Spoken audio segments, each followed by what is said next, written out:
It's the first day back after the Thanksgiving holidays, and already the fight against the UC system-wide tuition hikes continue.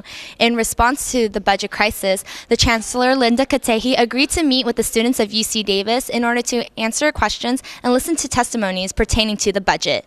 Provost and Executive Vice Chancellor Enrique Laverna and Assistant Vice Chancellor Kelly Ratliff joined the Chancellor in her fall dialogue from 5 to 7 p.m. at the UC Davis Arts and Recreation Center. The event was planned by the student assistants to the Chancellor. During the dialogue, the Vice Chancellor, Kelly Ratliff, presented a PowerPoint illustrating the overview of the campus budget. Then, students were allotted time to speak directly to the administration. I hope that this event is not just one event this year, but is the beginning of a dialogue that we are going to sustain throughout this year and hopefully in the years to come. So in less than a year and a half, our campus has been asked by the state to cut our budget by $150 million. So I appreciate you being here today. I would like to hear very much your opinion, your stories.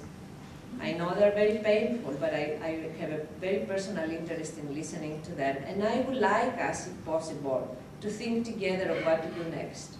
Because without doing something as one community with one voice, this university next year is going to have another cut, and the year after. And it's going to continue this way until our voices raise enough and become clear to those who make the decisions. Sure. And so you can look here, we show the academic salaries, senior management staff salaries, the numbers are up here, and benefits. And again, that all represents 81% of the total expenditures. And so as the Chancellor mentioned, these things are very painful. When we're grappling with these budget reductions, they're about people. Students pay fees, employees are having furloughs, layoffs, and the like. So it's a highly personal circumstance. And then you can get a sense here of some of the other expenditures in terms of operating the university. Supplies, computers, other operating sorts of costs to run the university. My particular situation is that I am a third-year student in obviously my fall quarter, and I'm already approximately $35,000 in debt. Well, obviously, I'm sure, Chancellor, as you know, more money means more problems, like the great notorious B.I.G. said.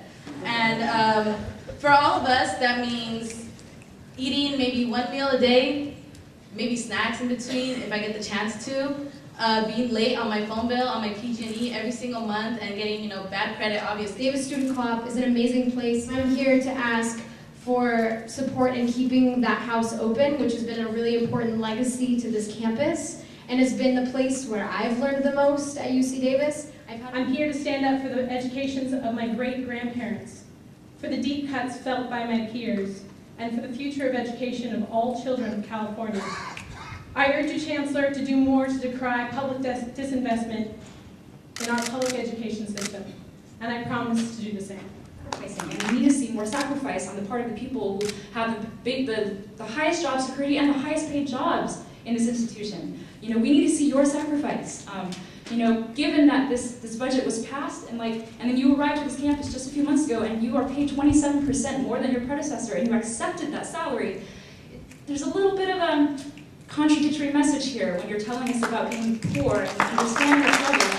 And those of us who have been marching and have been sitting in Iraq have dearly missed your presence on campus, because we know you haven't been here, and in those conversations. So we hope that in the future you'd be willing to actually come and talk to us on our terms.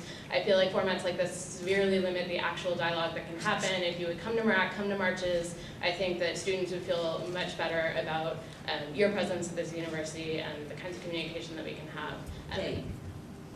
The only other alternative to cutting the fees would be laying off thousands of people. And if that is the alternative that I would have to take, I will tell you, I will not take it. And will continue throughout this year to look very carefully at administration and try to reduce as much as we can without reducing our efficiency. Now, the fact that my salary was different than the previous chancellor's salary was based primarily on the discipline we were educated in. And I felt that within what the pay is for chancellors, mine was pretty reasonable considering that it's 25% below an average university.